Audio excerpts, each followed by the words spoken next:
You are my life. નમસ્કાર મિત્રો, આજે 8 વાગ્યાના સેશનમાં આપણે પ્રતિકભાઈ ગાંધીને આમંત્રણ આપ્યું છે અને પ્રતિકભાઈ ગાંધી વિશે શું કહીએ. ઘણી બધી ફિલ્મો એમની આપણે જોયેલી છે. હિન્દી ફિલ્મોમાં પણ એમણે ઘણું સારું કામ કર્યું છે અને ગુજરાતી ફિલ્મોમાં પણ એમણે બહુ જ કામ કરેલું છે. હિન્દીમાં જોઈએ તો મિત્રો છે, લવ યાત્રી છે, ગુજરાતીમાં બે યાર, રોંગ સાઈડ રાજુ, એમ અલગ અલગ વિષયોની લવની લવ સ્ટોરી, લવની ભવાઈ, આવા બધા અલગ અલગ વિષયો ઉપર એમણે ફિલ્મો પસંદ કરી અને અલગ અલગ વિષયોની ફિલ્મોમાં એમણે કામ કર્યું છે.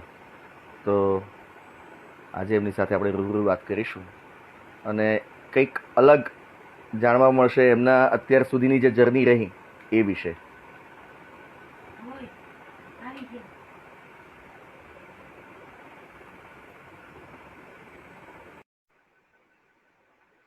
પ્રતિકભાઈ કલાકાર છે, જાણીતું નામ છે ગુજરાતી ઇન્ડસ્ટ્રીની અંદર અને અચ્છા બેસ્ટનું વ્યક્તિ કહેવાય. વેલકમ પ્રતિકભાઈ. Hi, how you? કેમ છો? મજા મજા, બોલો. ઓકે, પ્યોરલી મુંબઈ અને સુરતની લેંગ્વેજ દેખાઈ આવે છે. મજા મજા, બોલો. ઓકે, પ્રતિકભાઈ, આમ તો તમારા વિશે કઈ પરિચય આપવા જેવું રહેતું નથી, કેમ કે કોણ નથી કે જે તમને ઓળખતું ના હોય, પણ તેમ છતાંય હું એક વખત ફરીથી કહી દઉં કે પ્રતિકભાઈ ગાંધી અત્યારે આપણી સાથે છે આ સ્ક્રીન ઉપર અને લવની લવ સ્ટોરીઝ, લવની ભવાઈ, બે યાર, રોંગ સાઈડ રાજુ જેવી અનેક ફિલ્મો એ આપી ચૂક્યા છે આપણને. ઘણું સારું મનોરંજન પૂરું પાડ્યું છે અને આજે આપણે રૂબરૂ એમની સાથે વાત કરી રહ્યા છીએ. તો પ્રતિકભાઈ, તમે મિત્રો અને લવ યાત્રી આ બે હિન્દી ફિલ્મો કરી અને ગુજરાતીમાં વેન્ટિલેટર, બે યાર, પછીથી લવની લવ સ્ટોરીઝ, નેટવર્કનો કંઈક પ્રોબ્લેમ આવ્યો છે.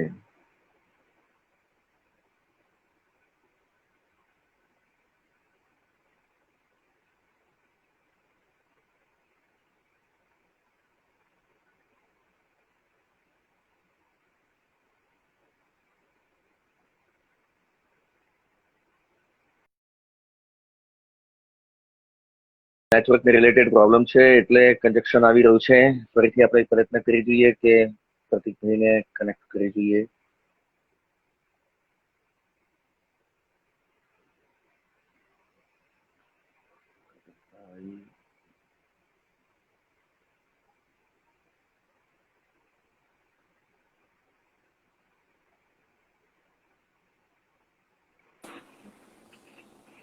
કેમ છો?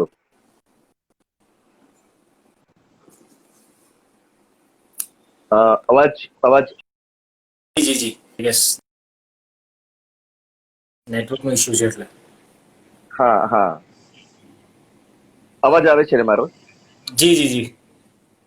ઓકે, પ્રતિકભાઈ, તમે હિન્દી ફિલ્મો કરી મિત્રો અને લવ યાત્રી, તો સામે ગુજરાતી ફિલ્મો કરી બે યાર, વેન્ટિલેટર, લવની લવ સ્ટોરીઝ, લવની ભવાઈ અને બધાના શેડ જોવા જાવ તો અલગ અલગ છે. દરેક ફિલ્મ, કોઈ પણ એક ફિલ્મને એમ ના કહી શકાય કે આ આના જેવી છે.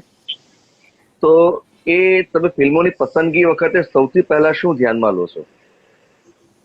સૌથી પહેલા મારું ધ્યાન ફિલ્મોની પસંદગી વખતે કેરેક્ટર પર પણ હોય છે અને સ્ટોરી, વાર્તા પર પણ હોય છે. એટલે ખાસ તો દરેક જુદી જુદી ફિલ્મો કરવાની ઈચ્છા દરેક એક્ટરની હોય જ, કારણ કે જેટલા નવા કેરેક્ટર્સ ક્રિએટ કરી શકીએ એટલા નવા ઇમોશન્સ અમે એને જીવંત કરી શકીએ. તો એ જ પ્રયત્ન રહ્યો છે કાયમ. અને ખાસ તો કોણ એ ફિલ્મ બનાવી રહ્યું છે, ડિરેક્ટરનું વિઝન કઈ રીતનું છે, એનું મોટિવેશન શું છે આખી વાર્તા કહેવાનું, કે આ વાર્તા કેમ કેવી છે. અલ્ટિમેટલી એનાથી અમે અક્રોસ ધ ફૂટલાઇટ શું પોર્ટ્રે કરી રહ્યા છે. કે આવી બધી બેઝિક્સ વાતો એકવાર જે ક્લિયર થાય પછી હું પોતે એવું જોતો હોઉં છું કે કંઈક એવું કરવા મળે જેનાથી મને એક્સાઇટમેન્ટ થાય, કંઈક નવું શીખવા મળે. ઓકે, એવી કંઈક વસ્તુ કરવાની મજા આવે એટલે હું આવું બધું કંઈક ને કંઈક જુદું જુદું કરવાનો પ્રયત્ન કરતો હોઉં છું. એટલે જયારે ફિલ્મનું નેરેશન થતું હોય ત્યારે તમારા હાથમાં સ્ક્રિપ્ટ હોય, પણ સાથે તમારી જોડે એ ફિલ્મના ડાયરેક્ટર પણ બેઠા હોય કે જે પોતાનો એક પોઈન્ટ ઓફ વ્યૂ તમારી સામે રજૂ કરી શકે. જેથી વધારે જી, જી, ક્લિયર એક ઇમેજ ક્લિયર થાય કે ભાઈ આ વસ્તુ છે અને આ રીતે પ્રોજેક્ટ કરવાની છે આપણે. એટલે વધુ પડતું તો એ જ થતું હોય છે કે ડિરેક્ટર જ નરેટ કરતા હોય છે આખી સ્ક્રિપ્ટ. જનરલી ડિરેક્ટર્સ જ નરેશન આપે. કોઈક કેસીસમાં એવું થતું હોય કે રાઇટર પણ નરેશન આપતા હોય છે, પણ જનરલી ડિરેક્ટર પાસેથી નરેશન લઈએ એટલે અમે એમનું વિઝન ખબર પડે કે આખી વાર્તાને કઈ રીતે જુએ છે, એમનો પોઈન્ટ ઓફ વ્યૂ શું છે. ઓકે. તમારા વિશે એવું સાંભળ્યું છે કે તમે નાના હતા ત્યારે ડોક્ટર બનવા ઈચ્છતા હતા અને હા યાર. તમે એન્જિનિયર બન્યા, એટલે ભણતર તમારું એન્જિનિયરનું થયું. તમે સેલ્સ ફીલ્ડ પણ પકડ્યું અને એમાં પણ સહેજ તમારું હુનર બતાવ્યું અને અલ્ટિમેટલી જેના અંદર કલાકારનો જીવ હોય ને એ માણસ હરીફરીને તો આ જ જગ્યાએ આવી જાય અને એને બીજું કંઈ ગમે જ નહીં. તો છેલ્લે તમે તમારું મૂળ ડેસ્ટિનેશન જેને કહી શકાય કે પડદો અથવા તો સ્ટેજ, ત્યાં પહોંચ્યા. તો આ જે જર્ની તમારી રહી એ જર્ની વિશે કંઈ અગર કહેવાનું હોય તો તમે શું કહી શકો? જર્ની તો એવી છે કે હું આ બધું કરીને અહીંયા પહોંચ્યો એવું પણ નથી. ઇનફેક્ટ હું આ બધું સાથે સાથે જ કરતો રહ્યો હતો આટલા વર્ષોથી. અને Okay. સાથે કરતા કરતા અમુક તબક્કાઓ એવા આવે જ્યારે તમારે પછી એ તબક્કે સિલેક્ટ કરવું પડે, નક્કી કરવું પડે કે હવે આગળ વધવા માટે, કારણ કે બિયોન્ડ પોઈન્ટ 2 કે 3 વસ્તુમાં એક સાથે કોન્સ્ટન્ટ આગળ વધવું એ થોડું અઘરું એટલા માટે થઈ જતું હોય છે કે બધી જગ્યાએ ઓપોર્ચ્યુનિટી લોસ થવા માટે. બિલકુલ. તો તમે હિન્દી ફિલ્મ જ્યારે કરી ત્યારે તમારા માઇન્ડમાં એવું કોન્શિયસલી હતું કે યાર હું તો ગુજરાતી છું ને, આપણા ગુજરાતીઓનું હિન્દી તો તકલીફ પડી જાય, તો એ કઈ તકલીફ પડતી હતી ખરી? કેમ કે હિન્દી લેંગ્વેજ આપણને ગુજરાતીઓને બેઝિકલી કમ્ફર્ટેબલ નથી હોતું. એવું પણ નથી કે કમ્ફર્ટેબલ નથી હોતી, કારણ કે આપણે એ ભાષામાં વધારે વાત કરતા નથી, એટલે આપણા બધા લહેકાઓ છે એ થોડા ગુજરાતી રહેતા હોય છે. અમુક શબ્દો ખાસ કરીને આમ ગુજરાતી ટોન ખબર પડી જાય. પણ એવું તમે બેંગોલીને પણ સાંભળો તો બંગાળીઓનું પણ એવું હોય છે કે બંગાળી કોઈ પણ ભાષા બોલે તો બંગાળી જ સાંભળે. હા, તમિલ, તેલુગુ, મલયાલી, એટલે જેટલા પણ લોકોની રોજિંદી ભાષા હિન્દી નથી, એ લોકો દરેક તરત પકડાઈ જાય કે આ માણસ હિન્દી રોજ નથી વાપરતો, એટલે એની માતૃભાષાની થોડી ઝલક આવે. પણ મારી સાથે એટલું બધું એવી તકલીફ થઈ નહોતી. એનું કારણ કદાચ એ જ રહ્યું કે હું મુંબઈમાં ખાસા વખતથી રહ્યો છું અને મુંબઈમાં વધારે પડતી જે કમ્યુનિકેશનની લેંગ્વેજ છે હિન્દી, ઇંગ્લિશ વધારે ચાલતું હોય છે. તો એ હિસાબે મને એવો ખાસો એવો મોકો મળી ગયો હતો કે હું મારી ભાષા સાફ કરી લઉં, એવા કોઈ લહેકા કે એવા કોઈ પર્ટિક્યુલર ટોનેશનમાં ન આવું. ઇનફેક્ટ હું સુરતથી છું, પણ એવી સુરતી જે લઢણ છે બોલવાની, કદાચ ત, દ, ઢ, ટ, હ, તો મારી ભાષા નોર્મલી એકદમ ન્યુટ્રલ રહી છે બોલવાની.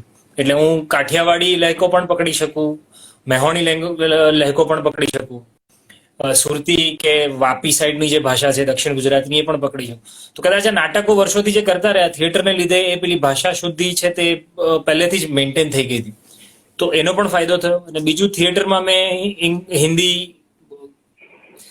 ગુજરાતી, ક્યારેક થોડું ઇંગ્લિશ એવા થિયેટર કર્યા છે, એટલે એની પ્રેક્ટિસ હતી, તો એવી તકલીફ બહુ પડી નહીં. તમે હમણાં કહું કે હું અલગ અલગ ટોન યુઝ કરી શકું છું, એનું એક ઉદાહરણ તો મને બહુ સરસ રીતે યાદ છે, લવની લવ સ્ટોરી, કે જ્યાં ખમણમાં મેઠું ઓછું છે.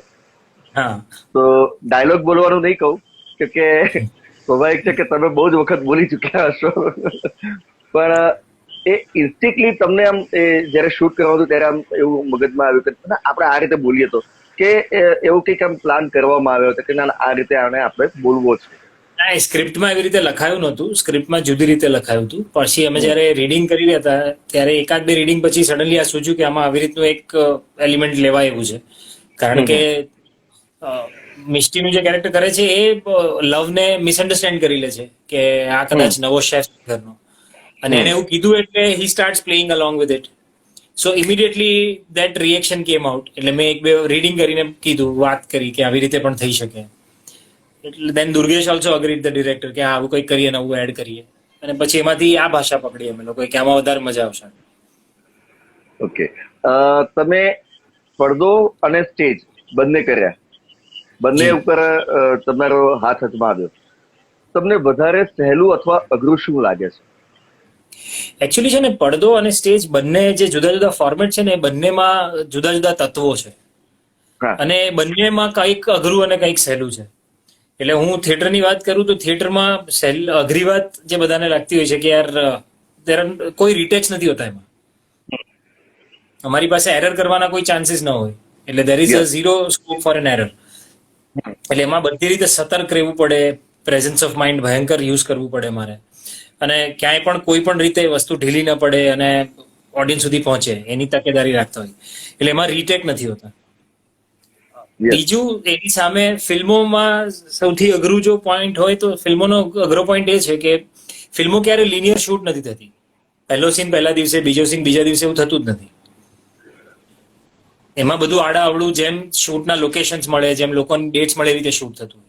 એટલે એમાં એક કેરેક્ટરનું સાતત્ય જળવાવું જોઈએ કે પહેલા દિવસે એનો મૂડ આ હતો, પછી ફિલ્મોમાં જે રીતે આપણે જોવાના છે, ફિલ્મોમાં તો આપણે એઝ એન ઓડિયન્સ તો પૂરી સ્ટોરી જ જોતા હોઈએ છીએ. તો એમાં એનું સાતત્ય જળવાવું જોઈએ. હા, એટલે જોતી વખતે આપણે યસ, એટલે એ ફિલ્મોમાં એ અઘરું પાસું છે કે યાર એ તમારે મેન્ટલી બહુ જ વિચારવું કરવું પડે કે આ સીન કરું છું એની પહેલા કયો સીન આવવાનો છે, તેમાં શું મૂડ હતો, એમાં કઈ વાત થઈ છે, કયા ડાયલોગને ક્યાં કેરી ફોરવર્ડ કરવું છે. પછી એમાં સેટ ઓફ પે ઓફ જે આખી વાત છે કે આગલા 2 સીનમાં જો આ રીતના બિહેવિયર બતાવ્યા છે, આ રીતના ડાયલોગ્સ છે, આ રીતના સીન છે, તો આ બધું સેટઅપ કર્યું હોય એનું પે ઓફ ક્યાં લેવું છે, આપણે કયા પોઈન્ટ પર એ આખી વસ્તુ રિવીલ કરવી છે. સો એ ઘણા બધા પાસા એવા છે જે ફિલ્મના બહુ કોમ્પ્લિકેટેડ છે. ફિલ્મમાં એવી સરળ વસ્તુ એ છે કે એમાં મલ્ટિપલ રીટેક્સ થઈ શકે, એટલે અમને અમારો ટાઈમ મળી જાય. કોઈ વાર આ ભૂલ થઈ ગઈ, કોઈ વાર આ ભૂલ થઈ ગઈ. ફિલ્મની અંદર તમારે એવું થયું છે કે સમજો કે હું એક એક્ઝામ્પલ આપી રહ્યો છું, મને તો એક્ઝેક્ટ આઈડિયા નથી, હું એક એક્ઝામ્પલ આપી રહ્યો છું કે લવ સ્ટોરીઝનું શૂટિંગ ચાલતું હોય અને એના 10 દિવસ પછીથી કે 5 દિવસ પછીથી લવની ભવાઈનું શૂટિંગ ચાલતું. હવે એક બાજુ તમે લવ સ્ટોરીઝ કર્યું છે આજે 3-4 દિવસ, અને 5મા દિવસે તમે લવ સ્ટોરીઝમાંથી લવની ભવાઈમાં એન્ટર કરવાનું છે, તમારા કેરેક્ટરને સ્વિચ ઓફ કરવાનું છે અહીંયાથી અહીંયા. તો એ વખતે આમ તમને એવી આમ તકલીફ પડે કે પેલા કેરેક્ટરમાંથી એક કેરેક્ટરમાંથી નીકળીને બીજા કેરેક્ટરમાં ઘૂસવાનું, કે જે બંને બિલકુલ અલગ અલગ સ્વભાવ, બિલકુલ અલગ અલગ, તે અંતિમ બિંદુ ઉપર જેને કહેવાય કેવા, તો એ કેવી રીતના તમે એડજસ્ટ કરતા હો છો? હવે એમાં છે ને એવું છે કે આવું ઘણી બધી વાર થતું હોય છે, કારણ કે મારા તો થિયેટરના શોઝ, નાટકોના શો ચાલતા હોય ત્યારે શૂટિંગ ચાલતું હોય, એટલે હું શો કરું અને ત્યાંથી સીધો શૂટ પર જાઉં, એવું પણ થાય છે. ઘણી વાર મલ્ટિપલ શૂટ પણ થતા હોય છે. જ્યાં સુધી ગુજરાતી ફિલ્મોની એવી વાત છે તો જનરલી એવું થતું નથી કે 2 શૂટ ભેગા થઈ જાય લાર્જલી, એમ, કારણ કે આખું સ્ટાર્ટ ટુ ફિનિશ એક જ શેડ્યુલમાં થતું હોય છે. પણ આ એક રેગ્યુલર એક્ટરની લાઈફમાં આવું રેગ્યુલર થતું હોય કે એક જ દિવસે અમે 2-2, 3-3 જુદા જુદા કેરેક્ટરનું શૂટ કે પરફોર્મન્સ કે શોઝ કરતા હોઈએ. તો હવે એમાં કોઈ બહુ મોટું રોકેટ સાયન્સ નથી, એમ હું કહું તો મારી રીતે. કારણ કે જે પણ કેરેક્ટર્સ છે એ અમે વાંચ્યા હોય, એના વિશે ડિસ્કશન્સ થયું હોય, એના વિશે અમે ડિરેક્ટરનો પોઈન્ટ ઓફ વ્યૂ સમજાવીએ, ત્યાર પછી એ સબકોન્શિયસ માઇન્ડમાં જતું રહે. એટલે હું એ ટાઈમે તો એ એટમોસ્ફિયરમાં રહીને, આમાં જેટલા પણ બીજા એક્ટર્સ છે એ સીનમાં રહીને we just react. So I ફર્મલી believe that acting is just reacting. દર વખતે કઈ મારે બહુ બધા અજવાળાઓ પાથરવાની જરૂર નથી. હું એ ક્ષણને જો જીવંત કરી શકું તો પણ ચાલી જાય, અને that's how I guess we can get connected two audience. Okay, મને એક સવાલ આ ચાલુ થયાના પહેલા જ, લગભગ 2 મિનિટ પહેલા જ આવ્યો હતો કે પ્રતિકભાઈ સ્ટેજ ઉપર આવ્યા જ્યારે પહેલી વખત, તો એની પહેલા એની કોઈ તૈયારીઓ કરવી પડી, કેમ કે સ્ટેજ ઉપર એકદમથી તો આવી નહીં શકાયું હોય. તો એક સવાલ હતો, અને બીજો એક સાથે સવાલ એ જ વ્યક્તિનો હતો કે પ્રતિકભાઈએ પહેલી ફિલ્મ કરી 2 યાર, અને પછી બીજી આવી 2016માં રોંગ સાઈડ રાજુ. તો તમે 2 વર્ષ રાહ કેમ જોડાઈ, એવો પ્રશ્ન છે. ઓકે, સો પહેલા સવાલનો જવાબ જો આપું તો મેં તૈયારીમાં તો એવું હતું કે હું છે ને તે 3-4 ધોરણમાં હતો ને સ્કૂલમાં, ત્યારથી થિયેટર કરતો હતો. એટલે એવી રીતે inter college, inter school competitions છે, સ્કૂલમાં અંદરની જે સ્પર્ધાઓ થતી હોય એ બધી સ્પર્ધામાં મેં બહુ ભાગ ભજવ્યો છે. અને હું બહુ નાનો હતો ત્યારથી થિયેટર કરતો હતો, એટલે એ બહુ સાહજિક હતું મારા માટે. બેક સ્ટેજની લાઈફ, થિયેટર, પ્રોપ્સ કેવી રીતે હેન્ડલ કરો છો, એન્ટ્રી એક્ઝિટ, ડાયલોગ ડિલિવરી, મેં ઘણા બધા ડાન્સ શોઝ પણ કર્યા છે. સો એટલે એ બધી મારી તૈયારી હતી કદાચ, કે મારે અંદરથી મારી જાતને કન્વિન્સ કરવા માટે એવી ક્યારે કોઈ મહેનત નથી કરવી પડી કે મારે આ કરવું જ છે, હવે હું આ કરીશ. કે ઘરમાં ક્યારે કોઈને કંઈ કહેવું પડ્યું હોય કે એવું કંઈ થયું નથી. એટલે બહુ ઓર્ગેનિક પ્રોસેસ રહી છે મારી તો થિયેટરની. અને જ્યાં સુધી કોઈ એક દિવસ એવો કંઈ યાદ નથી મને કે એ દિવસે મેં નક્કી કરી લીધું એક્ટર બની જઈશ. તો આવી રીતે કરતો ગયો. ડિફરન્સ એવો થયો હતો કે સુરતમાં લોકલ થિયેટર એટલું બધું કર્યું અને ત્યાર પછી હું જયારે મુંબઈ આવ્યો ને ત્યારે મુંબઈની પ્રોફેશનલ થિયેટર સર્કિટમાં પણ મને લગભગ 1 વર્ષ સ્ટ્રગલ પડી લોકોને મળવામાં. કારણ કે મને એમ કોઈ ઓળખતું નતું અહીંયા. એટલે આવીને લોકોને મળવું, એમને કહેવું કે હું પણ એક એક્ટર છું, આવી રીતે સુરતથી આવ્યો છું, આટલું કર્યું છે, કંઈક હોય તો કહેજો. અને અનાયાસે મને એક સારો પ્રોજેક્ટ, એક પહેલો પ્લે મળી ગયો હતો. સો that's how it all started. પણ આપણી પહેલો સાથે પ્લે મળી ગયા પછી વધારે તૈયારી કરવી પડી મારે. ઓકે, એટલે આપણી સાથે જોડાયેલા લોકો હશે એમના માટે થઈને જ આ બધા સવાલ પૂછી રહ્યો છું કે જી, જી. નોર્મલી થાય છે એવું કે લોકોને એમ હોય છે કે ના બસ આ તો બહુ સહેલું છે, આ ગયા ને છવાઈ ગયા. તો એ લોકોને એક્ઝેક્ટ આઈડિયા આવે કે ભાઈ પ્રતિક ગાંધી એક સ્કૂલમાં બેગ લઈને જનાર સ્ટુડન્ટ થી માંડીને થિયેટર અને પડદા પર છવાઈ જનાર વ્યક્તિની જે જર્ની છે એ તમે જુઓ તો એક ખ્યાલ આવે કે ભાઈ કેટલું સ્ટ્રગલ હોય છે, કેટલું સહેલું હોય છે, કેટલું પોતાની જાતને કઈ રીતે ઢાળવું પડે છે. કે સહેલું તો કશું જ નથી એવું હું સમજી માનું છું. બરાબર છે. સહેલું તો શોધવું પણ શું કામ છે, પણ કારણ કે તમે એટલે, કોઈ પણ ફિલ્ડમાં હો, તમે સીએ બનો, ડોક્ટર બનો, એન્જિનિયર બનો, બધી જ ફિલ્ડમાં જો કંઈક નવું કરવું હોય તો બધાની કદાચ આ જ પદ્ધતિ હશે અને આ જ સ્ટ્રગલ હશે. હવે એને સ્ટ્રગલ પણ કહી શકાય કે એને લર્નિંગ પ્રોસેસ પણ કહી શકાય, જે પણ કહેવું હોય. બટ આઈ ગેસ રસ્તો એક જ છે કે કોન્સ્ટન્ટલી વસ્તુને કરતા રહીએ, એકડો ઘૂંટતા રહીએ, એટલે પછી એટલું બધું અંદર જતું રહે કે જ્યારે કરીએ ત્યારે એફર્ટલેસ લાગે. યસ. આપણી સાથે અત્યારે જોડાયેલા છે હેમાંગ દવે, એક્ટર હેમાંગ દવે, ઓહો, હેમાંગ. જેમની સાથે એક વખત લાઈવ કોન્વર્સેશન કરવાની મારી પણ બહુ ઈચ્છા છે. જોઈએ ક્યારે પોસિબલ બને છે ડેટના હિસાબથી. પણ હેમાંગ એ સાથે અત્યારે બહુ મજા પણ જોડાયેલા આવશે વાત કરવાની. એ ગજબ એનર્જી વાળો માણસ છે હેમાંગ તો. છે, જબરદસ્ત છે. મેં એક ફિલ્મનો એક ડાયલોગ છે એમનો, એ તો એમની જોડે મેં સ્પેશિયલી જયારે એ રાત્રે 11 વાગે લાઈવ આવે છે ત્યારે મેં બોલાવડાયો છે. સ્પેશિયલી ટાઈપ કરીને મેં મોકલેલો કે આ ડાયલોગ બોલો અને એ પાછો એક્ટ કરીને બોલેલા એ. અરે એ તો ગજબ મારે છે. એક એવો સવાલ છે, એટલે એનર્જી એવી છે એમનામાં કે માણસને હસાઈને જ અડધા કરી નાખે. એક સવાલ એવો છે કે અંગ્રેજી અમારું સારું પ્રભુત્વ રહ્યું, તો યોર્સ ઇમોશનલી એના વિશે કઈ કહેશો? સો યોર્સ ઇમોશનલી પહેલા તમે આગળ જે એક સવાલ પૂછ્યો હતો કે મેં 2R અને રોંગ સાઈડ રાજુ વચ્ચે 2 વર્ષ કેમ Yes. રાહ જોઈ. હા તો જી. એકચ્યુઅલી છે ને હું ફૂલ ફ્લેજેડ કોર્પોરેટ જોબ કરતો હતો જ્યારે 2R આવી મારી પાસે. અને Okay. 2R ની શરૂઆત થઈ એટલે મેં રજા લઈને 25 દિવસમાં શૂટ કર્યું હતું. પછી મને તરત બીજી 2 કે 3 ફિલ્મોની ઓફર આવી હતી કે આપણે આ ફિલ્મ કરીએ. કારણ કે 2R પછી ઘણા બધા લોકોએ ફિલ્મો બનાવવાનો વિચાર કર્યો અને કામ શરૂ કર્યું હતું. ઓકે.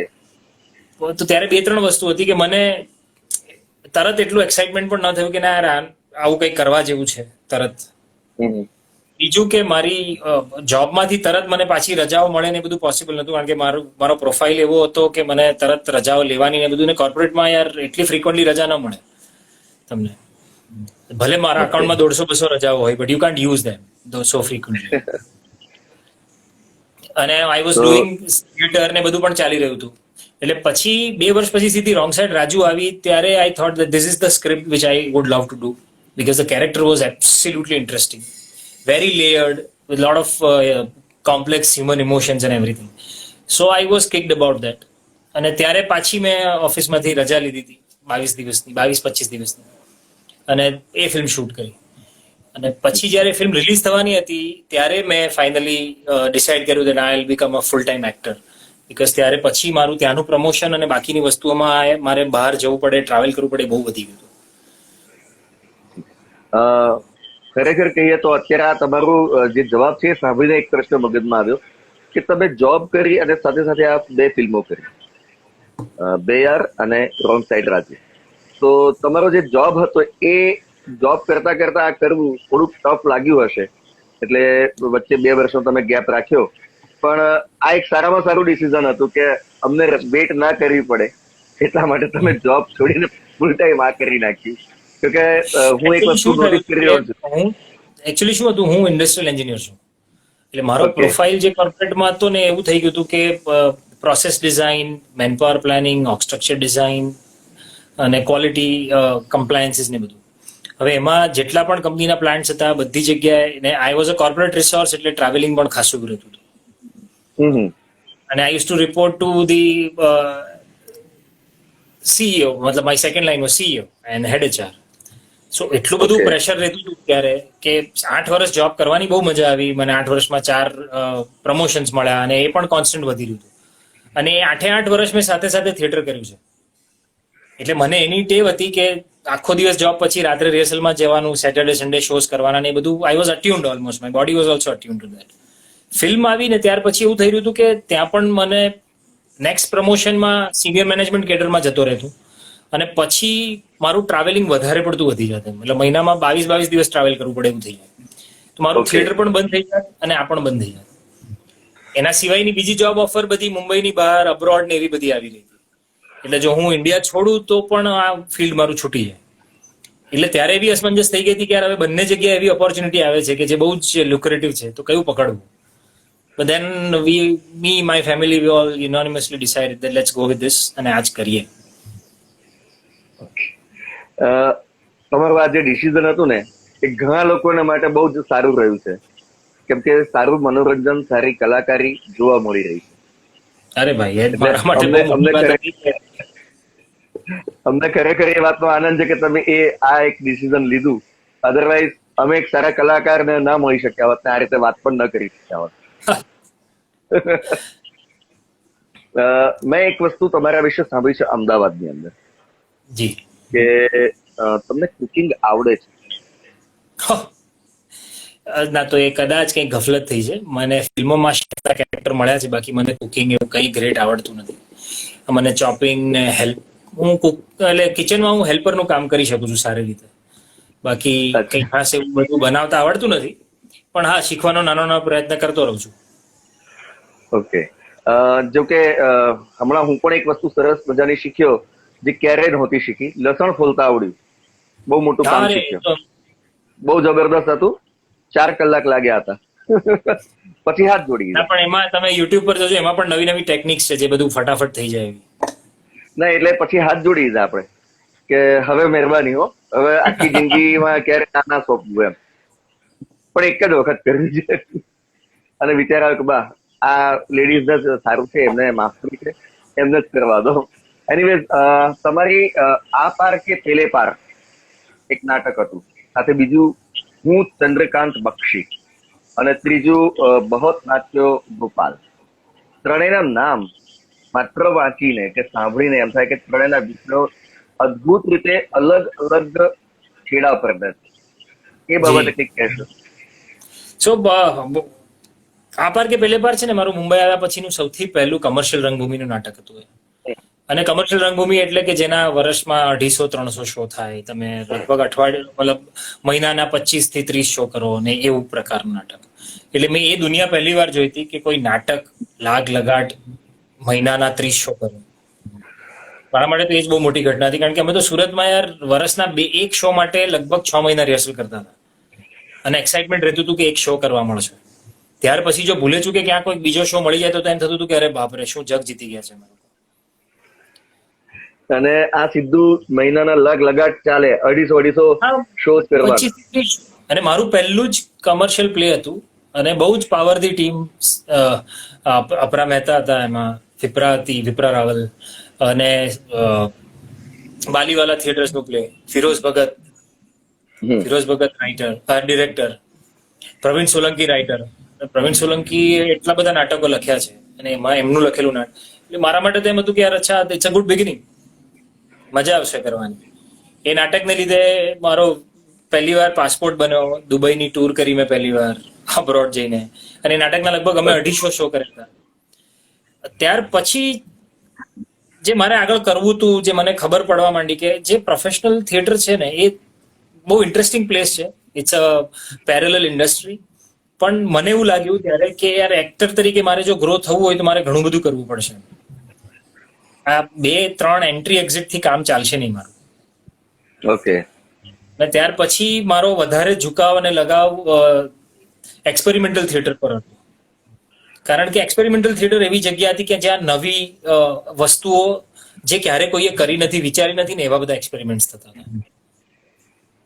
એટલે એમાંથી પછી બહોત નાચે ગોપાલ કર્યું. બહોત નાચે ગોપાલમાં 7 જુદી જુદી વાર્તાઓ, કૃષ્ણ સાથે જોડાયેલી 7 વ્યક્તિઓ એમના પોઈન્ટ ઓફ વ્યૂથી એ કૃષ્ણ વિશે વાત કરે છે, અને છેલ્લે કૃષ્ણ પોતે પણ આવીને સાથે સાથે પોતાનો પોઈન્ટ ઓફ વ્યૂ આપે છે. એટલે એમાંથી દ્રૌપદી અને અર્જુન મેં ડિરેક્ટ પણ કર્યા હતા. અને એમાં મેં હા, દ્રૌપદી અને અર્જુનનું પાત્ર જે છે એટલો જે પોર્શન છે આખો, કારણ કે એ બધા મોનોલોગ છે નાના નાના, તો 2 મોનોલોગ મેં ત્યારે ડિરેક્ટ કર્યા હતા અને હું કૃષ્ણ હતો, એટલે આઈ વોઝ અ સૂત્રધાર. સો એ વસ્તુ થઈ. અને પછી કટ્ટુ 2014માં જયારે બેઆર નું શૂટ શરૂ થવાનું હતું એ દરમિયાન મારું એક રિહર્સલ ચાલતું હતું, એ ચંદ્રકાંત બક્ષીનું હતું. અને ચંદ્રકાંત બક્ષી મારા જીવનનું સૌથી પહેલું ફૂલ લેન્થ મોનોલોગ. એટલે ફૂલ લેન્થ એટલે લગભગ 95 મિનિટનો મોનોલોગ હતો, 95 મિનિટની એક વખત. એટલે 95 મિનિટ સ્ટેજ પર એકલા ઉભા રહીને બક્ષી જેવા પાત્રને જીવંત કરવાનો પહેલો મારો મોકો હતો. સો એ પ્રકારનું નાટક હતું. પછી તો મેં ઘણા એવા મોનોલોગ્સ કર્યા. બટ એટલે આ જુદા જુદા 3 જુદા જુદા જોનર, જુદા જુદા નાટકો કરીને ઘણું બધું અલગ શીખવા મળ્યું ને એક વસ્તુ અંદર ખબર પડે તમને કે યાર આ વધારે મને કરવાની મજા આવે છે. એટલે મેં અત્યાર સુધીમાં એટલા બધા પ્રોફેશનલ નાટકો કર્યા નથી, કરી નથી શક્યો. પણ તમને એમાં મજા આવી, પણ સાથે સાથે એક સવાલ એવો પણ હું પૂછવાય છે કે તમે કલાકાર તરીકે મજા લીધી, દિગ્દર્શક તરીકે જે તમે 2 મોનોલોગ સંભાળ્યા હતા, એમાં તમારે કેવી આમ રસ પડ્યો એમ? એ છે ને બહુ ઇન્ટરેસ્ટિંગ વાત છે, કારણ કે મનહર ગઢિયા જે પ્રોડ્યુસર હતા મનહર ગઢિયા પ્રોડક્શનમાં, ત્યાર પછી તો મેં એમના પ્રોડક્શનમાં લાસ્ટ આખું 7-21 સીઝન 3 આખું મેં ડિરેક્ટ કર્યું. જો મનહરભાઈ નું એક વસ્તુ બહુ ગજબ હતી યાર, કે એ નવા લોકોને છે ને તે ગજબ પ્રોત્સાહન આપે. ઓકે. એટલે હું મનહર ગઢિયાને ઓળખતો હતો નાનપણથી, કારણ કે એમની દીકરી ને અમે લોકો બધા બાળપણના મિત્રો છીએ. તો પછી મનહર અંકલ સાથે જયારે મુંબઈ આવીને મળવા ગયો ને એમને, ત્યારે એમણે મને 2-3 જણાને મળાવ્યા, કારણ કે મનહર ગઢિયા બહુ મોટી થિયેટર ની કંપની ચલાવે છે. ખાસ કરીને એના કાજલ એડ્સ કરીને થિયેટર એડવર્ટાઇઝમેન્ટનું સૌથી મોટું નામ મનહર ગઢિયા છે મુંબઈમાં આટલા વર્ષો. એટલે એ થિયેટરના લોકોને એડવર્ટાઇઝના પોઈન્ટ ઓફ વ્યૂ થી જાણે, અને એમ આવી રીતે ક્યારેક ક્યારેક કોઈક એક્સપેરિમેન્ટલ પ્લે પ્રોડ્યુસ પણ કરતા હતા. તો હી પુશ્ડ મી કે યાર તે એક્ટિંગ કરી, તું કરે છે એક્ટિંગ, હજી તો તારે એમાં ઘણું કરવાનું બાકી છે, પણ તું ડિરેક્શન કર. ત્યારે હું નવો હતો યાર, હજી હું પોતે એઝ એન એક્ટર પણ આપણે જગ્યા શોધતા હોઈએ. અને ત્યારે એમણે કીધું કે તે કરી લીધી, બહુ કરી લીધી, હવે તું આ કર અને કંઈક નવું ટ્રાય કરવાનું. સો હી pushed me and I tried. અને પછી તો મેં આખી સીઝન 3 એટલે જે છે અમારું 7 મોનોલોગ્સ જે છે, 7 જુદા જુદા મોનોલોગ્સ, જે બધા વુમનોલોગ્સ છે, એટલે સ્ત્રીઓક્તિઓ છે, ફિમેલ ઓરિએન્ટેડ મોનોલોગ્સ, તો એ સાથે મેં ડિરેક્ટ કર્યા 2 વર્ષ પહેલા. તો જ્યારે તમને એ રીતનું પ્રોત્સાહન આપવામાં આવ્યું કે આ એક્ટિંગ તો સરસ મજાની કરી લીધી, હવે આ એક પાસું છે જેની ઉપર હાથ અજમાવવાનો છે, તો તમે એ સ્વીકારી લીધું, એક ચેલેન્જની રીતે સ્વીકારી લીધું હોય, પણ જ્યારે ખરેખર એની ઉપર હાથ અજમાવવાનો પહેલો દિવસ રિહર્સલનો, તો એની પહેલા તમારે કેટલી તૈયારી કરવી? કારણ કે મેન્ટલી તમે એક એક્ટર છો, નકશીક એક્ટર, અને સાથે એ જ એક્ટરની અંદર એક ડિરેક્ટરને પણ જીવતો કરવાનો છે, તો એ જે સમય હતો એ કેવો લાગ્યો? એ છે ને બહુ ઇન્ટરેસ્ટિંગ વાત છે. એમાં શું છે કે એક્ટર ને ડિરેક્ટર એ બહુ ઇન્ટરેસ્ટિંગ કોમ્બિનેશન છે. એટલે એક્ટર થી ડિરેક્ટર તરફ જવું એ મને એવું લાગે છે કે ઘણા બધા કેસીસમાં એક નેચરલ પ્રોગ્રેશન પણ છે.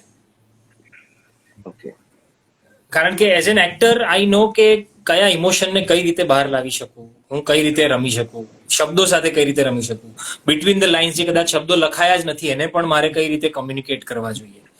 પણ ડિરેક્ટર તરીકે જયારે તમે આ જ વસ્તુ કરતા હો ને, ત્યારે મને એવું લાગે કે એક જગ્યાએ અટકી જવાનું. કારણ કે હું તો પરફોર્મ કરી નહીં શકું જઈને સ્ટેજ પર એઝ અ ડિરેક્ટર. એટલે મારી પાસે જે એક્ટર છે તો, અને મને ગોડ ભગવાનની દયાથી છે ને એવા એવા ડિરેક્ટર્સ મળ્યા છે બધા કે જેમની પાસેથી અલગ પ્રકારની વસ્તુઓ અને અલગ પ્રકારની રીતો જાણવા મળી છે. ખાસ કરીને મનોજ શાહ સાથે મેં બહુ વર્ષોથી, અમે લગભગ 15 વર્ષથી સાથે કામ કરી રહ્યા છે. તો એમનું શું છે કે ક્યારે ઉભા થઈને તમને કરીને ન બતાવે કે આમ કર.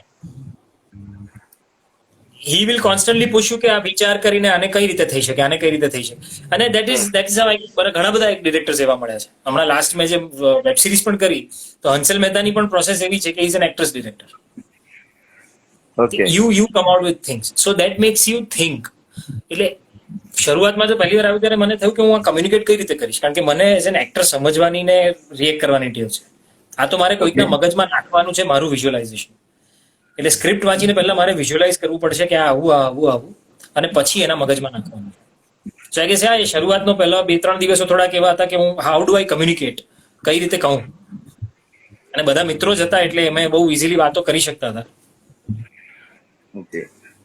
ત્રિવિધ કાપડિયા કરીને એક વ્યુઅર છે આપણા, એમણે જી. એક સવાલ પૂછ્યો છે કે તો would you love to direct film in future?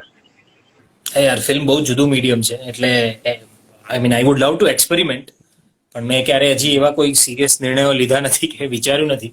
But yes I am open for any experiment or anything new. Okay. શું રોંગ સાઈડ રાજુ એ એક એક્સપેરિમેન્ટની રીતે જ તમે ઓપન છો એના માટે થઈને બની હતી? એમાં તમે એક રોલ બહુ સરસ રીતે નિભાવ્યો, તો એ એક એક્સપેરિમેન્ટની રીતે જ કે boss I am open for all this challenge? હા, એટલે મેં એક્સપેરિમેન્ટ કરતા પણ એવું હતું કે અભિષેક, નિખિલ એ બધાને તો હું બેયારથી ઓળખતો હતો. અને એ ટીમની મજા શું છે કે they are very very passionate about film making. એટલે ફિલ્મ મેકિંગમાં કે ફિલ્મમાં એક પણ કોઈ પણ એવું પાસું ન હોય કે જ્યાં પેશન તમને થોડી ઓછી લાગે, કે બીજા કોઈક ઇન્ટેન્શન મગજમાં હોય. પૈસા કમાવા માટે ફિલ્મ બનાવવી છે કે કંઈક વધારે લોકો સુધી પહોંચવા માટે ફિલ્મ બનાવવી છે, એ બધી વસ્તુ છે ને ફિલ્મ બન્યા પછી નક્કી થતી હોય છે કે આ ફિલ્મ કેટલી ચાલી ને કઈ રીતે. પણ એનું શરૂઆત છે ને તે પેશનથી થાય કે યાર આ વાર્તા એવી છે જે હવે રાત્રે સુવા નથી દેતી, એટલે કેવી જ પડશે. યસ. તો એટલે અભિષેક, નિખિલ એ બધા એવા લોકો છે કે they are passionate film makers. એટલે શરૂઆત તો ત્યાંથી કોઈક વસ્તુ આવી તો બાય ડિફોલ્ટ મગજ મારું એવું ચાલે કે યાર શાંતિથી પહેલા પૂરેપૂરું ધ્યાન આપીને આને વિચારીએ. બીજું એક કેરેક્ટર એટલું બધું લેયર્ડ હતું, એટલું બધું ઇન્ટરેસ્ટિંગ હતું કે મને એઝ એન એક્ટર એને એક્સપ્લોર કરવાની બહુ મજા આવી. નિખિલ, હિરેનભાઈ, કરણ એ બધાએ જે રીતે આખી વસ્તુ લખી હતી, સો મને પહેલા નરેશન પર જ મેં નિખિલને કહી દીધું કે લેટ્સ ડુ ધીસ, આમાં મજા આવશે કરવાની. એ ફિલ્મની અંદર સ્કૂટર ડ્રાઈવ કર્યું છે. હા, રોંગ સાઈડ રાજુમાં સ્કૂટર ડ્રાઈવ કર્યું છે. હવે જ્યાં સુધી મારું નોલેજ છે તો લગભગ છેલ્લા 15-17 વર્ષથી કાં તો બાઇક છે કાં તો એક્ટિવા છે, આ બે વાહન છે જે લોકો ચલાવે છે. સ્કૂટર બહુ રેર કેસમાં જોવા મળે છે. તો મને ડાઉટ છે કે તમે કોઈ દિવસ સ્કૂટર ચલાયેલું હતું એ પહેલા કે પછી? મેં બહુ સ્કૂટર ચલાવ્યું છે. ના, મારા પપ્પા પાસે છે ને, મેં સુરત જયારે રહેતા હતા ત્યારે એમની પાસે બજાજ સુપર હતું. એમનું બજાજ સુપર બહુ ચલાવ્યું છે અને બહુ બધી વાર રસ્તા પર ઉભા રાખીને પ્લગ કાઢીને સાફ કર્યો છે અને સ્કૂટર વાંકું વાળીને શરૂ કર્યું છે. એટલે મેં એ ટાઈમ જોયો છે. મેં લુના પણ બહુ ચલાવ્યું છે, મેં એ ટાઈમ પણ જોયો છે. એટલે એ બધા વ્હીકલ, અને મારી સાથે તો એવું થયું છે કે જેટલી પણ ફિલ્મો અત્યાર સુધી મેં કરીને દરેક ફિલ્મમાં મેં 2 વ્હીલર ચલાવ્યા છે. એટલે સ્કૂટર ચલાવવું એટલું કમ્ફર્ટેબલ હતું કે ના વાંધો નહીં આવે એમ? હા, મને જનરલી એવા બીજા કોઈ વ્હીકલમાં વાંધો આવતો નથી, બધા વ્હીકલ્સ હું ચલાવી લઉં છું. એટલે પણ હા, સ્કૂટર ખાસ કરીને, કારણ કે એના ગિયર ને બધું હાથમાં હોય ને એવી રીતે ઓપરેટ કરવાના, જેને ચલાવી ન હોય એ લોકોને તકલીફ પડે. અને એમાં સૌથી મોટી તકલીફ એ આવે છે કે આગળની તો બ્રેક જ ક્યારેય કામ ન કરતી હોય. હા, એ તો તૂટેલી જ હોય.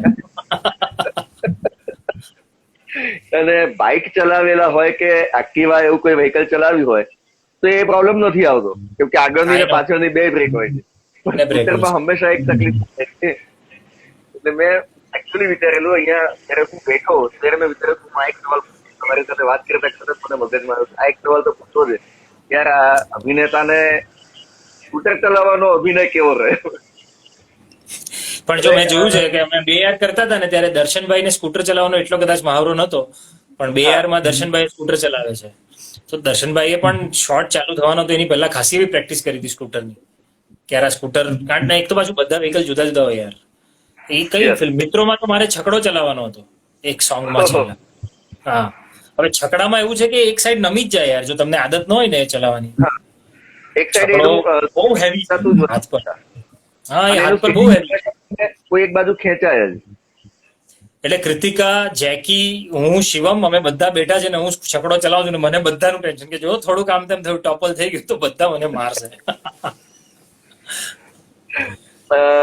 2000ની જે વાર્તા હતી એ બહુ અલગ હતી અને એ ફિલ્મમાં અભિનય ક્ષેત્રના એવા કલાકારો કે તેમને તમે તમારા બાળપણમાં જોયા માણ્યા છે, મેં મારા બાળપણમાં જોયા માણ્યા છે, અને એક નહીં બે કલાકાર, મનોજભાઈ અને દર્શન. તો એ બંને કલાકારોની સાથે સ્ક્રીન શેર કરવો એ અનુભવ કેવો રહ્યો? અરે બહુ ઇન્ટરેસ્ટિંગ અનુભવ રહ્યો. ઇનફેક્ટ મારી સાથે સારી વાત શું થઈ હતી કે દર્શનભાઈ સાથે તો મેં આગળ નાટક પણ કર્યું હતું, હા. એટલે હું એમને એવી રીતે ઓળખતો હતો. સો અમને એકબીજાનો એવો પરિચય પણ હતો. અને મેં એક બહુ વખત પહેલા એક ચિત્રલેખાની જે નાટકની કોમ્પિટિશન થાય છે ને એનું પહેલું વર્ષ હતું ને, ત્યારે મેં એક જુજવેરૂપ અનંત ભાષે કરીને પ્લે કર્યું. સોરી, અને- તમારો વોઇસ થાય છે. હા, સો હું કહું છું કે ચિત્રલેખાની કોમ્પિટિશન જે નાટ્ય સ્પર્ધા થાય છે એનું પહેલું વર્ષ હતું, ત્યારે અમે એક નાટક કર્યું હતું જુજવેરૂપ અનંત ભાષે, ઓકે. જે જેપનીઝ ડિરેક્ટર આકીરે કુરોસાવા છે ને એમની એક ફિલ્મ હતી રોશોમોન કરીને. ઓકે. એનું ગુજરાતી એડેપ્ટેશન હતું એ. અને એમાં મેં મનોજ જોશી છે ને એમના પ્રોડક્શનમાં કર્યું હતું. ઓકે. એટલે ત્યારે અલગ થલપ એકવાર એમને પણ મળ્યો હતો હું. બરાબર. તો તમે જયારે ફ્લોર ઉપર એ લોકોને મળ્યા બંનેને એક સાથે, ત્યારે એ મેમરીઝ તાજી થઈ ગઈ હશે કે હું એક વખત આમની સાથે પણ કામ કરી ચૂક્યો છું, એક વખત આપની સાથે પણ કામ કરી ચૂક્યો છું. જી અને જી. ઇનફેક્ટ બંને જણાએ મારા નાટકો પણ જોયા હતા અહીંયા, એટલે એ રીતે અમે થોડોક પરિચય હતો, તો it became really easy on set also. Okay. અને એ લોકો એટલા બધા અનુભવી છે કે they actually make you very comfortable when they work together, so that's okay. Okay. તમે મેહુલભાઈની સાથે પણ કામ કર્યું છે લવની લવ સ્ટોરીઝમાં, જી જી. અને મેહુલભાઈ પોતે પણ નાટ્યકર્મી છે, તો અને એ પણ ઘણા વર્ષોના અનુભવી, તો એમની સાથેનો અનુભવ કેવો રહ્યો? મેહુલભાઈને પણ હું બહુ વખતથી ઓળખું છું. હું નવો હતો ને ત્યારે કલાપી નાટક એક ચાલતું હતું જે મેહુલભાઈએ ડિરેક્ટ કર્યું હતું, અને કલાપીમાં એક રિપ્લેસમેન્ટ કર્યું હતું મેં. તો એના રિહર્સલ વખતે હું મળ્યો હતો એમને, અને ત્યારે મેં 2-3 શો કર્યા હતા મેં પણ કલાપીના ત્યારે. સો હું ત્યાં મેહુલભાઈને ત્યારથી ઓળખું છું. પછી અમે જેટલા પણ અહીંયા નાટ્ય પઠન કરતા હોઈએ છીએ, કાવ્ય પઠનના શોઝ કરતા હોઈએ છીએ, કે ઇમેજના ઘણા બધા શોઝ થતા હતા, તો ત્યારે ઘણી બધી વાર મળવાનું થતું હતું. મારી વાઈફ પણ થિયેટરમાં છે, એટલે મેહુલભાઈને એનું પ્લે પણ ખાસું એવું ચાલુ હતું, ત્યારે ઓલમોસ્ટ રોજ મળતા હતા અમે લોકો. અને આ ફિલ્મ અમે પહેલી વાર સાથે શૂટ કરી. એની પહેલી ફિલ્મ તો અમારી એ હતી વેન્ટિલેટર વખતે પણ મેહુલભાઈ હતા. Yes yes yes. સો મેહુલભાઈ સાથે પણ એક એવું કમ્ફર્ટ લેવલ છે કે it was very much fun. વેન્ટિલેટરનું એ તમારું જે પાત્ર હતું એ દરેક પાત્રથી બિલકુલ અલગ હતું, કે જે રાજકારણ સાથે જોડાયેલું હતું. ડાયરેક્ટલી નહીં પણ ઇનડાયરેક્ટલી એ રાજકારણ સાથે જોડાયેલું હતું. અને એ પાત્રને જસ્ટિફાઈ કરવા માટે તમારે કેટલું પરિશ્રમ કરવો પડ્યો? કે રાજકારણ હા, એટલે એ કેરેક્ટર બહુ ઇન્ટરેસ્ટિંગ હતું, કારણ કે આ પ્રકારના લોકો રિયલ લાઈફમાં તો આપણે આમ તેમ ઘણી બધી વાર જોતા જોઈએ છીએ, પણ એનું જે ઇન્ટરનલ કોન્ફ્લિક્ટ હતો ને એ કેરેક્ટરનો, એ મને બહુ ઇન્ટરેસ્ટિંગ લાગ્યો હતો. કે ફાધર સાથેનો એક અણબનાવ છે, આખા ફેમિલી પ્રત્યેનો એક હલકો ગુસ્સો છે, એની લાઈફમાં જે પણ થયું એનાથી થોડો કડવો બની ગયો છે માણસ, અને એને પોતાનું એક આઉટલેટ શોધ્યું છે આ પોલિટિક્સમાં, કે હું ત્યાંથી મારી જાતને પ્રૂવ કરીને મારા ફાધરની સામે મારી જાતને પ્રૂવ કરી શકું. એટલે આ જે બધી કોમ્પ્લેક્સિટી છે ને એની મજા હતી. સો મેં એવો પૂરો પ્રયત્ન કર્યો હતો કે એક લેયર નાની નાની વાતમાં, નાના નાના રિએક્શન્સ ને લુકમાં કાઢી શકાય. હવે કેટલું આવ્યું તો ઓડિયન્સ જ કહી શકે, પણ આ પ્રકારના એક પ્રયત્ન સાથે એ કેરેક્ટર ક્રિએટ કર્યું હતું. એ ઓડિયન્સમાં હું એક છું, એટલે હું એક મારા તરફથી મને બહુ જ ગમેલું સીન કહું છું, કે જ્યારે તમે તમારા ફાધર પાસે જાઓ છો અને એક ડાયલોગ બોલો છો, એ સીન મને બહુ જ ગમ્યો હતો. મેં રિવર્સ કરીને એ સીન ઓછામાં ઓછો 10-12 વખત જોયો હશે, જોકે કદાચ એ કેરેક્ટરનું જે આખું નિચોડ છે ને એક સીનમાં તમે આપી દો એવું લાગે છે. જી અને એમ લાગે કે ના, આ ખરેખર એટલો સરસ રીતે તમે એ સીનને જસ્ટિફાઈ કર્યો. થેન્ક યુ ભાઈ, થેન્ક યુ. આ એક સીન મને ખરેખર મેહુલભાઈ સાથે મારો સૌથી પહેલો સંવાદ, જેમ અત્યારે હું તમારી સાથે કરી રહ્યો છું, એમ સૌથી પહેલો સંવાદ મારો મેહુલભાઈ સાથે થયો. તેનો આઈજીટીવી એમના એકાઉન્ટમાં જોવા મળશે, કેમ કે મેં એમને કનેક્ટ કરેલા. મેં એમને ફોન કર્યો, મેહુલભાઈ તમે ઓન એર કરજો, તમે લાઈવ આવજો, હું તમને કનેક્ટ કરીશ, એવું મેં એમને કહેલું.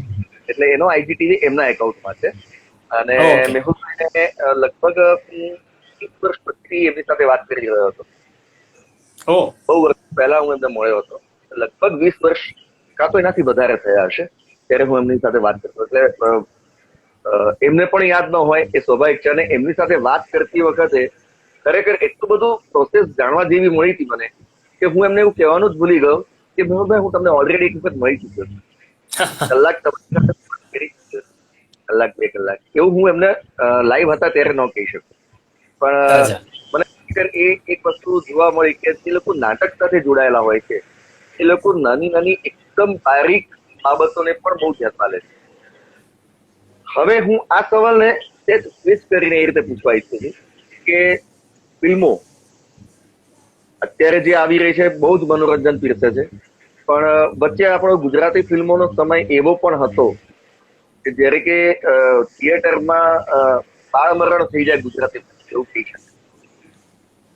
તો એ જે સ્ટેજ હતો એ સ્ટેજથી આ સ્ટેજ સુધી પહોંચવાની જે જર્ની છે એ જર્નીમાં તમે શું ભિન્નતા જુઓ છો? એ ફિલ્મો હતી અને આ ફિલ્મો છે એમાં કેમ એવું થાય છે? માર્કેટિંગ હોઈ શકે કે પ્લેટફોર્મ હોઈ શકે, શું હોઈ શકે? ના, પ્લેટફોર્મ એના કરતા પણ વધારે શું છે કે વાર્તા કહેવાની હવે સ્ટોરી ટેલિંગની પદ્ધતિ જ આખી બદલાઈ ગઈ છે. અને આપણી ઓડિયન્સ તો બધાની કોમન છે. આ એ જ ઓડિયન્સ છે જે બધી સારી સારી હિન્દી ફિલ્મ્સ જુએ છે. આ એ જ ઓડિયન્સ છે જે કદાચ ઇન્ટરનેશનલ કન્ટેન્ટ બધું જુએ છે. હવે એને હું મારી ગુજરાતી ભાષામાં જો એ પ્રકારની વાતો ન કહું, એ રીતે વાતો ન કહું તો એ લોકોને શું કામ ઇન્ટરેસ્ટ હોય? તમે બરાબર છે કે ગુજરાત એટલે ગામ, ગુજરાત એટલે ગરબા, ગુજરાત એટલે ખાણીપીણી, ગુજરાત એટલે ભક્તિભાવ, આ બધી વસ્તુ આપણે આટલા વર્ષો સુધી ફિલ્મોમાં બતાવી.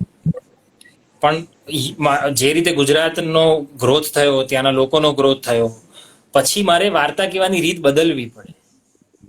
એટલે જેવી એ વાર્તા કહેવાની રીત બદલાય કે તરત યુથ અને અત્યારના લોકો ને બધા તરત જોડાઈ ગયા ફિલ્મો સાથે. અને એટલે આપણે કદાચ હવે એની ફિલ્મો થોડું પણ લાંબુ ચાલી શકે છે કે લોકો સુધી પહોંચી શકે છે. કારણ કે મારી ઓડિયન્સ એની એ જ છે ને યાર. હવે એ ઓડિયન્સ જો હમણાં કંઈક 3 ઇડિયટ્સ જેવી ફિલ્મ જોઈ અને ત્યાર પછી એને ગુજરાતીમાં હું એવી જ વાર્તા પણ મારે કેવી તો નવી રીતે પડે. હું હમણાં એમને પાછું એ જ ગામડામાં એમાં લઈ જાઉં તો કેટલીક વાતો ચાલે. એનો અર્થ એ નથી કે ગામની વાતોને પણ શહેરમાં લઈ આવો. અમુક ફિલ્મો ગામડાની છે તો એ ગામડાની જ છે. જેમ કે લગાન તમે બતાવો તો લગાનને શહેરમાં બતાવવાનો અર્થ નથી, એને ગામમાં જ બતાવવી પડે. રામલીલાને ગામમાં જ સેટઅપ કરવી પડે, પણ એની સ્ટોરી ટેલિંગ તો એટલી જ ફ્રેશ ને નવી છે. કારણ કે સ્ટોરી ટેલિંગ એની કોઈ ઉંમર ન હોય. 50 વર્ષ પછી પણ જુઓ તો તમને એટલી જ ફ્રેશ લાગવી જોઈએ. સો આઈ ગેસ જે જેટલા પણ નવા ફિલ્મ મેકર્સ છે, અભિષેક જૈન છે, અભિષેક શાહ છે, સંદીપભાઈ આટલા વખત પછી જે રીતે આખી ફિલ્મ, સંદીપભાઈ પહેલાની ફિલ્મો પણ બનાવી છે અને લવની ભવાઈ પણ બનાવી. એટલે એ જે ચેન્જ છે એ તો કોન્સ્ટન્ટ છે યાર, એ દરેક જણાએ કરવો પડે છે. હિન્દી ફિલ્મો અને ગુજરાતી ફિલ્મો આ બંને ના કન્ટેન્ટ અલગ અલગ હોય છે નોર્મલી. અને તમે બંનેની અંદર કામ કરેલું છે, હિન્દીમાં પણ કર્યું છે, ગુજરાતીમાં પણ કર્યું છે. બંને ઇન્ડસ્ટ્રી અલગ અલગ છે. તો એવું શું છે કે જેનું આદાન પ્રદાન બંને ઇન્ડસ્ટ્રી વચ્ચે થઈ શકે અથવા તો જેમાં કંઈક ભિન્નતા છે? જો આદાન પ્રદાનની જ્યાં સુધી વાત છે ને, તો ટેકનિકલ આદાન પ્રદાન તો થઈ જ રહ્યું છે. કારણ કે મુંબઈમાં આખી ઇન્ડસ્ટ્રી વર્ષોથી ચાલે છે, એટલે અહીંયા બધું સેટઅપ રેડી છે. સો પોસ્ટ પ્રોડક્શનની જેટલી પણ ફિલ્મ શૂટ થઈ ગયા પછીનું જે પણ પોસ્ટ પ્રોડક્શન છે એ બધું તમને અહીંયા થોડું સસ્તું પણ પડે અને તમને સારા પેલા ટેકનિકલ ટેલેન્ટ પણ મળી રહે કે જે લોકોનો બહોળો એક્સપિરિયન્સ હોય એટલે એ તમારી ફિલ્મમાં થોડું હજી વધારે વેલ્યુ એડ કરી શકે. જ્યાં સુધી કન્ટેન્ટની વાત છે ને, તો રિજનલ સિનેમા પર છે ખાલી ગુજરાતીની વાત નથી કરતો, રિજનલ સિનેમા, પછી એ બેંગોલી હોય કે ભોજપુરી હોય કે મરાઠી હોય કે તમિલ, તેલુગુ, મલયાલી હોય કે ગુજરાતી હોય, દરેક રિજનલ સિનેમાની પોતાની એક છે ને તે સ્ટાઇલ હોય છે. હવે ગુજરાતી ફિલ્મમાં જો હું ગુજરાતી પણું ગાયબ કરી દઈશ તો કદાચ એ લોકો સુધી જશે જ નહીં, લોકોને ટચ નહીં કરે. એટલે હું ગુજરાતીમાં હિન્દી જેવી ફિલ્મ નહીં બનાવી શકું. એનું ટેકનિકલ આસ્પેક્ટ કે એના બાકી બધા આસ્પેક્ટ હું ઇન્ટરનેશનલ સિનેમા જેવા મેન્ટેન કરું, એવી ઈચ્છા રાખું તો એ બરાબર છે. પણ મારી વાર્તા, એના કેરેક્ટર્સ, એની આસપાસની જે વાત છે, મેન જે હૃદય છે ને વાર્તાનું, એ તો ગુજરાતી જોવું પડે. નહીં તો ગુજરાતીમાં બનાવવાનો અર્થ નથી ને. નહીં તો લોકો શું કામ જુએ? નહીં તો કોઈ હિન્દી ફિલ્મ જોઈ લેવી છે. ફોર એક્ઝામ્પલ, હું કોઈક એવી ફિલ્મ બનાવું કે જેમાં બહુ એનિમેશન કરવાનું છે, તો એનો અર્થ એ નથી કે એનિમેશન પર મારી ફિલ્મ ચાલી જશે. કારણ કે તમે આપણે ગમે એટલી મહેનત કરી લઈએ તો પણ મેઇન સ્ટ્રીમ સિનેમા છે ને હિન્દી, એ લોકો જેટલા ખર્ચાવાળું એનિમેશન કરે છે એટલા ખર્ચાવાળું એનિમેશન આપણે ક્યારેય નહીં કરી શકીએ, કારણ કે પ્રેક્ટિકલી પોસિબલ નથી. બરાબર, એનું એક ઓડિયન્સ લિમિટેડ છે, એટલા માટે લિમિટેડ છે. એટલે આપણી ભાષામાં જે કડક વસ્તુ ચાલી શકે એમ છે, જેના લોકો રિલેટ કરી શકે છે, એ જ વસ્તુ બનાવવી જોઈએ. અને દરેક રિજનલ સિનેમા એ જ કરે છે. મલ્હાર ઠાકરની સાથે પણ તમે કામ કરેલું છે. જી. મલ્હાર ઠાકરને કવિતા લખવાનો શોખ, મારા ફેવરિટ કલાકારના લિસ્ટમાં એ પણ આવે છે. જી જી. બહુ ફ્રેન્કલી કહી, અને મારે એ જાણવું છે તમને એવો કયો શોખ છે? કલાકાર તરીકે તો તમારો અભિનય તરફ ચાલી જ રહ્યો છે, પણ એવો કોઈ શોખ છે કે જે તમે હજુ કોઈની સામે આવ્યો નથી પણ તમે ખરેખર કરતા હો, જેમ કે મલ્હાર ઠાકર કવિતા લખે? મને ગઈકાલે જાણવા, હા નહીં, મલ્હાર વર્ષોથી કવિતાઓ લખે છે યાર. મને તો ગઈકાલે થિયેટરમાં પણ અમે પ્લે પણ સાથે કર્યું હતું, ત્યારે પણ એક ખાસી એવી કવિતાઓ લખતો હતો. મને તો ગઈકાલે નિસર્ગભાઈએ કીધું એટલે ખબર પડી. ના ના, હી રાઇટ્સ ગુડ. એવું જો લખવાનું કે એવું કંઈક તો મને શોખ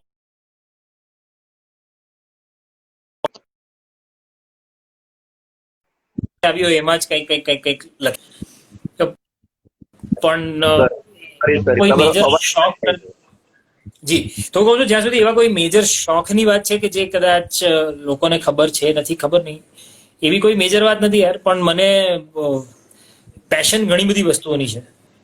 એટલે મને નવા આઈડિયાઝ ક્રિએટ કરવાના કે નવી કોઈક વસ્તુ, મતલબ R&D વાળી જે વાતો છે, રિસર્ચ એન્ડ ડેવલપમેન્ટ ને, એ બધી વસ્તુમાં મને વધારે મજા આવે. તો હું એ બધું કંઈક ને કંઈક કર્યા કરતો હોઉં છું. મલ્હાર ઠાકરે પણ એઝ અ પ્રોડ્યુસર કામ કર્યું છે. બીજા કલાકારો પણ ગુજરાતી સિનેમાની અંદર છે, ભૂતકાળમાં હતા અને અત્યારે પણ તો એમણે ફિલ્મ પ્રોડ્યુસ કરી છે.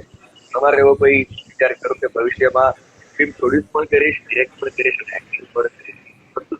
હજી સુધી એવો કોઈ વિચાર મેં કર્યો નથી, પણ કદાચ ભવિષ્યમાં એવું કંઈ આમ ખબર નથી યાર. મેં હજી એવો કોઈ વિચાર કર્યો નથી આ લાઈન પર, પ્રોડક્શનનો ખાસ કરીને એવો કોઈ વિચાર કર્યો નથી. તો જે રીતની તમે ઝીણવટ ભરી નજર ફેરવો છો સ્ક્રિપ્ટ ઉપર અને પાત્રોની પસંદગી કરો છો અને ફિલ્મ પસંદગી કરો છો, એના પરથી એટલું કેવું છે કે પ્રોડક્શન હાઉસ કરજો મળે અમને. હું એટલા માટે કહું છું કે હું માત્ર મારા ફેમિલી માટે વાત નથી કરતો, પણ આપણા સંસ્કૃતમાં કહેવાય છે વસુદેવ કુટુંબકમ, તો એમાં હું અમને કહી રહ્યો છું કે અમને સારી ફિલ્મો જોવાનો લાભ મળે અને સારા અભિનેતા હોય તો આનંદ કંઈક અનેરો હોય. એવું કંઈ તમારા જીવનમાં બનેલું છે ખરું કે જે અવિસ્મરણીય રહ્યું હોય તમારા માટે, અને એ શૂટિંગ દરમિયાન હોઈ શકે છે કે સ્ટેજ દરમિયાન હોઈ શકે છે? એવું કંઈ બન્યું છે ખરું કે તમને હંમેશા યાદ? ઘણી બધી ઘટનાઓ બની છે એવી તો, શૂટિંગ વખતે, સ્ટેજમાં, રિયલ લાઈફમાં, કે ઘણી બધી વસ્તુઓ બની છે. તો અવિસ્મરણીય તો BR ની જ વાત કરું ને, તો હું BR જ્યારે રિલીઝ થવાની હતી ત્યારે મુંબઈમાં, એટલે એકચ્યુઅલી એવું હતું કે જોબમાંથી માંડ મેમ રજા લીધી પહેલી વાર કે આવી રીતે હું શૂટ કરવા જઈશ. એક બાજુ પ્લેના રિહર્સલ ચાલે છે, એક બાજુ so we were expecting a child in the house. અને એ ટાઈમ એવો હતો કે મારે મારી વાઈફ સાથે જ રહેવું હતું કે ઘરમાં રહીએ યાર. આ ટાઈમ તો મેજર, બહુ ઇમ્પોર્ટન્ટ ટાઈમ છે. એટલે એ બધી 3-4 વસ્તુ એક સાથે ચાલી રહી હતી અને ત્યારે હું કોન્સ્ટન્ટ એ વિચાર કરતો હતો કે યાર હું શું કરી રહ્યો છું લાઈફમાં. આ બધું આજે આખું એટલું બધું જગલિંગ ચાલે છે. ડિસિઝન સાચા છે ખોટા છે મને ખબર નથી, પણ આ બધી મારી જે ઈચ્છાઓ હતી એ જ છે ને એ જ બધી હવે અત્યારે એવી રીતે છે કે હવે તે જે ઈચ્છા રાખી હતી તને આપી દીધું, હવે તું કર. એ પોઝિશનમાં હતું. સો ત્યારે મેં મારી વાઈફ સાથે વાત કરી હતી કે યાર હું શું કરું, આમાંથી કઈ વસ્તુ છોડી દઉં ને આ કરું. તો એને કીધું કંઈ જ નહીં છોડ, તારી ઈચ્છા છે આ બધું સાથે કરવાની એટલે તું આ કર. કારણ કે એ નહીં કરીશ તો તું ખુશ નહીં રહીશ ને એમાં મજા નથી. અને એવો ખટકો ખોટો રહી જાય કે યાર આ મેં કર્યું નહીં એટલે આ થયું, એના કરતા કરી લે. So I guess that was a very very interesting point in my life કે મેં એ ત્યારે આટલા બધા પ્રેશરમાં બધી વસ્તુ એક સાથે કરી. અને કદાચ એમાંથી ઘણું બધું શીખ્યો પણ ખરો અને એટલે કદાચ હું જ્યાં છું ત્યાં પહોંચ્યો પણ ખરો. I don't know, but I take it as a learning experience. Learning experience ઉપરથી એક સવાલ બીજો કે લર્નિંગ પ્રોસેસ એક અલગ વસ્તુ છે. જ્યારે તમે સ્કૂલમાં કે સ્ટેજ પર આવવાની જે લર્નિંગ પ્રોસેસ હતી એ, અને પછીથી તમે જ્યારે એક અભિનેતા તરીકે, એક દિગ્દર્શક તરીકે સ્ટેજ પર આવી ગયા, તો તમારો એ જે લર્નિંગ પ્રોસેસ હોય છે એ સ્ટેજ ઉપર આવ્યા પછીનો કેવો હોય છે? જો લર્નિંગ નું તો એવું છે ને અમારું, યસ, હાજી, ત્યાં તમારે સ્ટેજ ઉપર આવીને સૌથી પહેલા તો કદાચ ઓડિયન્સને એન્ગેજ કરવાની છે. ઓડિયન્સ પહેલી હરોળ થી માંડીને છેલ્લી હરોળ સુધી છે અને એ ઓડિયન્સને એન્ગેજ કરવાની છે. એક સૌથી મોટો ચેલેન્જ છે, કેમ કે ત્યાં 200 માણસ બેઠા છે, રિહર્સલ 12 માણસે કર્યું છે. તો એ 200 માણસને એન્ગેજ કરવા એ સૌથી મોટો ચેલેન્જ લઈને સ્ટેજ ઉપર આવવાનું. અને બીજું, એ ચેલેન્જને તો પાર પાડવાની છે, પણ પોતાની અંદર રહેલો અભિનય પણ જીવતો રાખવાનો. એને પાર પાડવા જતા અભિનય મરી ગયો એવું પણ નથી. એટલે એ જે લર્નિંગ પ્રોસેસ ઓન સ્ટેજ જયારે નાટક તમે ચાલુ હોય ત્યારની લર્નિંગ પ્રોસેસ કહેવાય છે, એ કઈ રીતની? તો આમાં એમ છે ને, ઇન્ટરેસ્ટિંગ વાત શું છે ખબર છે, થિયેટરની ખાસ વાત કરું ને તો તમે 25, 30, 35 દિવસના રિહર્સલ કરતા હોઈએ ને ત્યારે જે આખું નાટક, આખું કેરેક્ટર બધું જ તૈયાર થઈ જતું હોય છે. એટલે પછી એટલું બધું સબકોન્શિયસમાં તમારી અંદર ઉતરી જાય કે પછી જયારે તમે સ્ટેજ પર જાઓ ને ત્યારે જનરલી તમે ઓટો પાયલટ મોડ પર હો છો. Okay, generally. એટલે ત્યારે મારે ખાલી એક જ વસ્તુ કરવાની છે કે મારે અત્યારે આ મોમેન્ટને લાઈક કરવાની છે. મારે ખાલી રોબોટિક્સ નથી કરવાનું કે જે યાદ છે ગોખેલું છે એ રીતે ચાલુ, એ રીતે જોઉં, એ રીતે ડાયલોગ બોલું. એટલે કોન્સન્ટ્રેશન ખાલી એક જગ્યાએ છે કે અત્યારે હું આ કેરેક્ટર છું ને આ કેરેક્ટરમાં રહીને રિએક્ટ કરું. બાકી બધું તો એટલું બધું પ્રેક્ટિસ કર્યું છે ને કે છે જ મારી સાથે. એટલે એ ગોખવાનું કે યાદ રાખવાનું નથી હોતું. લર્નિંગ પ્રોસેસમાં શું થાય કે એક વસ્તુને હું કઈક રીતે વિચારું કે હું આ રીતે બોલીશ, આ રીતે કરીશ. પછી રિહર્સલમાં જયારે બધા ઇનપુટ્સ આવતા જાય, વસ્તુઓ બનતી જાય, ત્યારે દર વખતે જૂનું મગજમાં રાખેલું એને ભૂલી જવાનું અને નવું કંઈક એબ્સોર્બ કરતા રહેવાનું. એકવાર તૈયાર થયા પછી પણ જેમ ઓડિયન્સ બદલાતી જાય, જેમ શોઝ થતા જાય, એમ દરેક ઓડિયન્સ પણ કંઈક શીખવાડતી જાય કે આ વસ્તુ આ રીતે નહીં ને આ રીતે જ પહોંચે છે, આ વસ્તુ આ રીતે નહીં ને આ રીતે જ કામ કરે છે. સો આઈ ગેસ લર્નિંગ એ અમારા માટે કન્ટિન્યુઅસ પ્રોસેસ છે. ખરું કે તમે સ્ટેજ ઉપર હો, તમારાથી કે તમારા સાથી કલાકારથી સ્ટેજ ઉપર કોઈ ડાયલોગ ભૂલી જવાયો હોય ને એને સાચવવું પડ્યું? બહુ ઘણી બધી વાર થયું છે એવું. તો એવું સ્ટેજ પર ઘણા બધા ગુફઅપ્સ થાય. વાર સડનલી તમે બ્લેન્ક થઈ જાવ ને કોઈ એક લાઈન આવે જ નહીં મગજમાં, કેમ કે આ તો સામેવાળા હોય તો સચવાઈ જાય. બધા એક્ટર્સ, એટલે તો કહીએ કે એક્ટર્સમાં સ્ટેજ પર એવું છે ને કે તમારે પ્રેઝન્સ ઓફ માઇન્ડ રાખવી પડે કોન્સ્ટન્ટ. ક્યારેક કોઈ પ્રોપ ભૂલાઈ ગયું હોય કે બેકસ્ટેજમાં એ પ્રોપ મુકાયું જ નથી તો સડનલી એનો પણ બધા, હવે એ બધી વસ્તુ તો ત્યારે ને ત્યારે. અને આના જવાબો છે ને જનરલી જેટલી પ્રેક્ટિસ વધારે હોય, જેટલો એક્સપિરિયન્સ વધારે હોય ને એટલું તમે એફર્ટલેસલી કરી જાઓ. નવા હતા ત્યારે અમે સ્કૂલની કોઈ કોમ્પિટિશનમાં જઈએ અને કંઈક ભૂલાઈ જતું હતું ત્યારે એકદમ તમને ડર લાગે કે અરે બાપરે હવે કેવી રીતે કરશું, ક્યાં જશું. પ્રતિકભાઈ, ખરેખર બહુ જ ગમ્યું કે તમે સમય ફાળવ્યો આજના દિવસ માટે. તમારા વ્યસ્ત શેડ્યુલથી ભલે લોકડાઉનની ઇફેક્ટ ચાલુ છે પણ તોય તમે વ્યસ્ત છો અને એ દરમિયાન તમે સમય ફાળવ્યો એના માટે ખરેખર ખૂબ આભાર.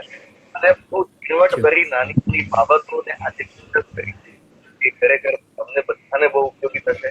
ખાસ કરીને એ દરેક વ્યક્તિને ઉપયોગી થશે કે એક યા બીજી રીતે નાટક, સિરિયલ, એડ મેકિંગ આવા કોઈ પણ વિશેષ નથી વિચારો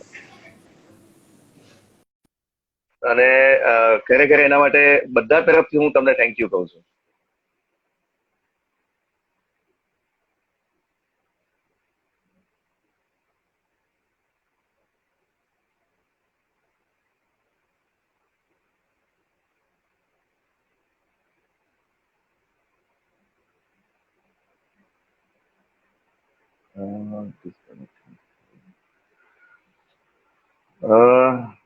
લેફ્ટ થઈ ગયું છે નેટવર્ક પ્રોબ્લેમને કારણે, તો સમહાઉ વાત પૂરી ન થઈ શકી. પણ જે આપણો પર્પઝ હતો કે પ્રતિકભાઈ પાસેથી કંઈક એવું જાણીએ, કંઈક એવું શીખીએ જે એમના નાટક અને ફિલ્મના અનુભવ પરથી એ જાણી શક્યા છે કે શીખી શક્યા છે. તો એ આજે આપણે જાણી અને શીખી શક્યા, સમજી શક્યા. નેક્સ્ટ IGTVમાં તમે આ બધું જોઈ શકશો. તમે બધા આવ્યા, ખૂબ આભાર, ગમ્યું. અને ટૂંક સમયમાં નરેશભાઈ કનોડિયા અને હિતુભાઈ કનોડિયા પણ આવવાના છે. જો કે આવતીકાલે સાંજે 5:30 વાગે સાહિત્ય સંવાદ છે.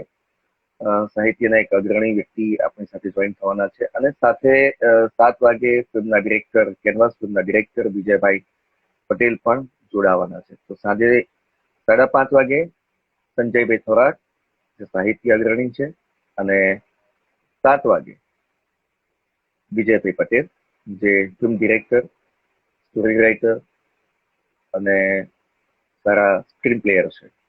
બંનેની સાથે કાલે મુલાકાત કરીશું. આભાર. Thank you.